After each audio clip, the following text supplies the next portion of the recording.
আসসালামু আলাইকুম প্রিয় দর্শক, অন্য মঞ্চের আলাপচারিতায় আপনাদের সকলকে আমন্ত্রণ জানাচ্ছি। ধন্যবাদ মাসুদ ভাই, ধন্যবাদ সুপ্রিয় দর্শক শ্রোতা মন্ডলী যারা আমাদেরকে দেখছেন এই মুহূর্তে। মাসুদ ভাই, পাকিস্তান বাংলাদেশের রাজনীতিতে অলরেডি আপনার 5ই আগস্ট আগেই ঢুকে পড়ছে। 2018 সাল থেকে পাকিস্তানের এই আইএসআই এর লোকজন এবং পাকিস্তান ইন্টেলিজেন্স ব্রাঞ্চ এটা বাংলাদেশে ঢুকেই ছিল।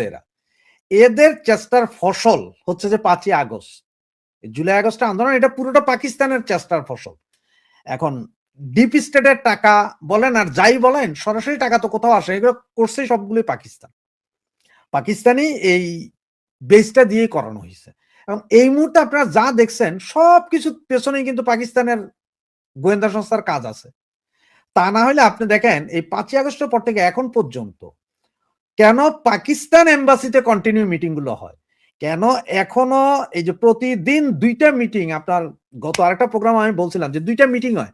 একটা হয় সকাল 11টা থেকে 1টার ভেতরে, এটা হচ্ছে যে গোলাম আজমের ছেলের বাড়িতে, ওই যে আজমি ওর বাড়িতে।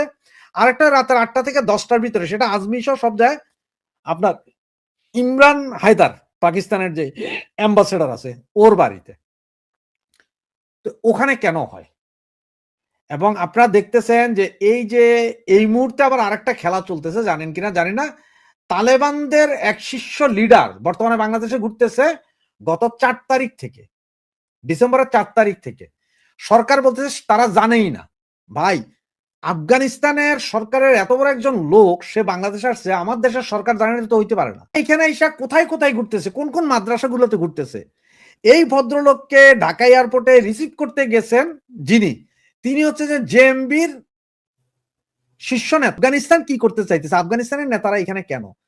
আপনার এই যে আমাদের মামুনুল হক সাহেব যায় একসময় দেখা করে আসছেন, জামাতের অনেক লোক দেখা করে আসছে। এরা করে কি, সব সৌদি যায়, উমরা করে, দুবাই হইয়া আফগানিস্তান থেকে ঘুরে ওনারা পাকিস্তান হইয়া কেউ এদিকে আসে, কেউ আবার দুবাই হয়ে আবার চলে আসে। কারণটা কি?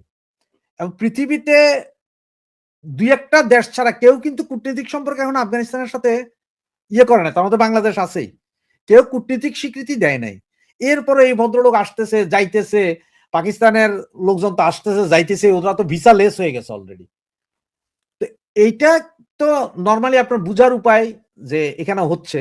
এবং আপনি দেখেন এই যে গত কয়েকদিন আগে যে মাদ্রাসায় যে বোমা বিস্ফোরণ, ওই লোক এখন বলতেছে সরকার, এখন টিভি নিউজ করতেছে সে জেএমবির লিডার ছিল, তারা এর আগে ধরা হয়েছে, আবার জামিনও পাইছে। আপনার দেখেন ওই জায়গায় 5 জন নিহত হয়েছে, টোটাল 5 জন, কিন্তু কোনো পত্র পত্রিকায় দেয় নাই। এবং আমাদেরকে যে রুমটা দেখানো হয় এখনো টিভিতে, সেটা হচ্ছে বাইরের রুমটা। অরিজিনাল যেই জায়গায় এই বিস্ফোরণ হয়েছে সেটা যে কি অবস্থা হয়েছে সেটা কেউ জানে না। আশপাশের বাড়ির দেওয়াল পর্যন্ত ফাটল ধরে গেছে। এখন এগুলো সব নীরবে হচ্ছে। তো এই অস্ত্র, এই কেমিক্যাল কোত্থেকে আসছে, কিভাবে আসছে? এত অস্ত্র, এত কেমিক্যাল। গতকালকে আরেকটা নিউজ আপনারা দেখছেন কিনা জানি না, এক ছেলেকে ওই যে এরা শাহবাগে আন্দোলন করতে, ওখান থেকে এক ছেলেকে অস্ত্র সহ ধরছে, ভিডিও ফুটেজ সহ প্রথমে সব পত্রিকায় দিল, 2 ঘন্টা পরে সব গায়েব, বলতেছে না এটা খেলনা পিস্তল। বাংলাদেশের পোলাপাইন তখন সব শেয়ানার বাবা, পত্রিকায় কিছু একটা দেওয়ার সাথে সাথে স্ক্রিনশটটাকে সাথে সাথে আপনার ডাউনলোড করে ফেলায়। এখন 6 লাভ যে অরিজিনাল পিস্তল ভাই দেখা যাচ্ছে। আর একটা দেখেন আর্মি এক পিস্তল উদ্ধার করছে, আর্মি বলতেছে যে পুলিশে যে এই পিস্তল আসলো কই থেকে, এটা তো 7.62 বুলেট চলে এটা দিয়া। এই পিস্তল তো জার্মানির তৈরি, এই পিস্তল তো বাংলাদেশের কোনো প্রশাসনের কোনো লোক করে না। সেটাও উদ্ধার হয়েছে কার থেকে? বৈষম্য বিরোধী ছাত্র আন্দোলনের এক নেতার বাড়ির থেকে। তো এই যখন অবস্থা, এখন আপনি বুঝতে হবে যে পাকিস্তান যেটা চাইতেছে, পাকিস্তানের মতো একটা জঙ্গি রাষ্ট্র এখানে চাইতেছে, জঙ্গি সরকার চাইতেছে এখানে, যেটা হইলে তারা ইন্ডিয়ারে ব্যতিব্যস্ত রাখতে পারবে, ইন্ডিয়ারে পাগল বানায় রাখতে পারবে। এটা হচ্ছে পাকিস্তানের মূল, যে ইন্ডিয়াকে ব্যস্ত রাখবে। তো এটা খালি পাকিস্তান না, এখানে আমেরিকার হাত আছে। কারণ আমেরিকাও চায় যে তোমরা পাকিস্তান বাংলাদেশ দিয়ে ইন্ডিয়ারে ব্যস্ত রাখো, আর আমেরিকা সোজা চায়নার উপরে চোখ রেখে দিছে। কারণ হচ্ছে যে এই আমেরিকাও জানে যে আগামী 10 থেকে 15 বছরের ভিতরে চায়না প্রথম ইকোনমি হবে। প্রথম ইকোনমি যদি চায়না হয় তাহলে চায়না মোরল হয়ে যাবে। এখন আপনারা বলতে পারেন ভাই এটা কেমনে, কি মোরল বলেন? দেখেন এক সময় বলা হয়েছে যে ব্রিটেনের সূর্য নাকি ডুবে না। ইস্ট ইন্ডিয়া কোম্পানি ওরা 200 বছর শুধু আমাদের না, পৃথিবীর সারা পৃথিবী শাসন করছে ইস্ট ইন্ডিয়া কোম্পানি, এই ব্রিটিশ। আমেরিকা স্বাধীনতা লাভ করছে ব্রিটিশদের থেকে, পুরো আমেরিকায় স্বাধীনতা লাভ করছে ব্রিটিশদের থেকে। তো সেই ব্রিটিশ যখন অর্থনীতি দমে গেছে আস্তে আস্তে, এই সময় ডলার উঠছে, কারণ ব্রিটেনের কাছে first world war, second world ওয়ারের পরে আর স্বর্ণ ছিল না, তখন ডলার আপ। সুতরাং পৃথিবীর মোড়ল হয়ে গেল কে? আপনার আমেরিকা।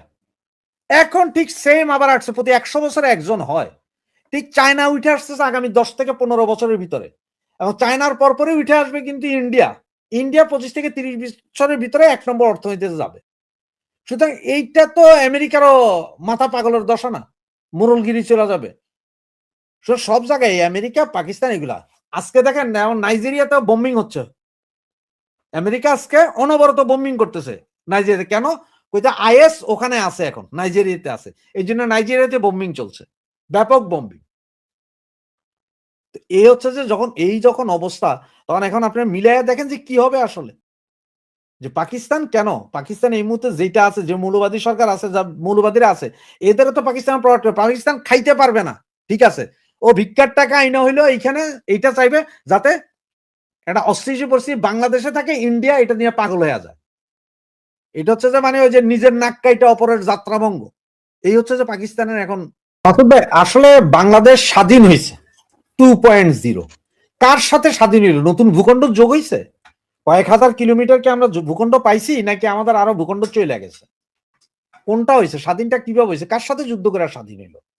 বা আপনার ওই যে বলে যে চাপের রাজনীতি, আসলে চাপের রাজনীতি বলতে কি বুঝাইতে চাইতেছে পোলাপাইন? বা যেসব বুদ্ধিজীবীরা বলতেছে চাপের রাজনীতি, তাদেরই জিজ্ঞাসা করেন না কি চাপের রাজনীতি ছিল। চাপের রাজনীতি কোনটা ছিল? ইন্ডিয়ার সাথে ওই যে আপনার ইয়ের চুক্তিটা, আদানির বিদ্যুৎ, সেটা চাপের রাজনীতি ছিল, সেটা তো এখনো বহাল। বাকি ইন্ডিয়া থেকে তেল, পেট্রোল, সাইল সব কিনবেন, সেটাও তো এখনো বহাল, আপনারাই কিনেন। তা আপনাদের চাপটা দিল কে? যে চাপের রাজনীতি, ওই আমরা চাপে ছিলাম, আধিপত্যবাদ। কোথায় আধিপত্য ছিল? আমি তো আধিপত্যবাদের কিছু দেখি না। এখন ধরেন ইউরোপীয় ইউনিয়ন পুরোটা একটা, 26টা দেশ, আলাদা আলাদা দেশ, কিন্তু ওদের কোনো বর্ডার নাই। যে যেখান দিয়ে পারে সেখান দিয়ে মাল, এই দেশের মাল ওই দেশে আনে। আপনার একটা ছোট্ট উদাহরণ দিলে হয়তো বুঝতে পারবেন।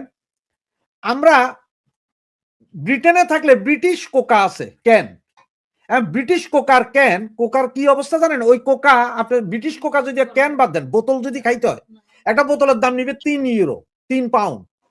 তো সেটা না খেয়ে আমরা কি করতে, টার্কিশ বোতল খাই, কোকা কোলা টার্কি, কারণ এটা 1 টাকা 75 পয়সা, সস্তা, যদিও টেস্ট একই না।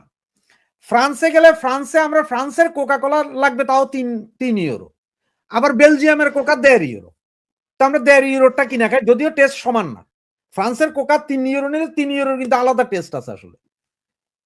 এরা কি তাহলে কি আধিপত্যবাদী আছে? ফ্রান্স কি করবো যে আমরা আধিপত্যবাদী আছি, সমস্ত বেলজিয়াম প্রোডাক্ট আমাদের এখানে পাওয়া যায়, টার্কির গ্রেক স্যান্ডউইচ আনি আমরা খাই?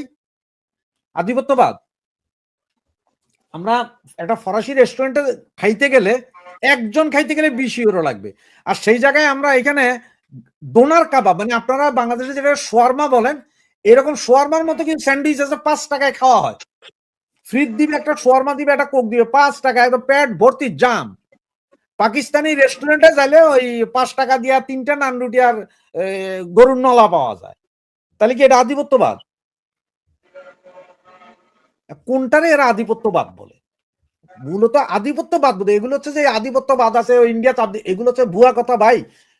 আপনার পাশে যখন একটা বৃহৎ রাষ্ট্র থাকবে, তার সাথে আপনাকে সুসম্পর্ক রাখতে হবে, এছাড়া কোনো উপায় নেই, কোনো উপায় নেই।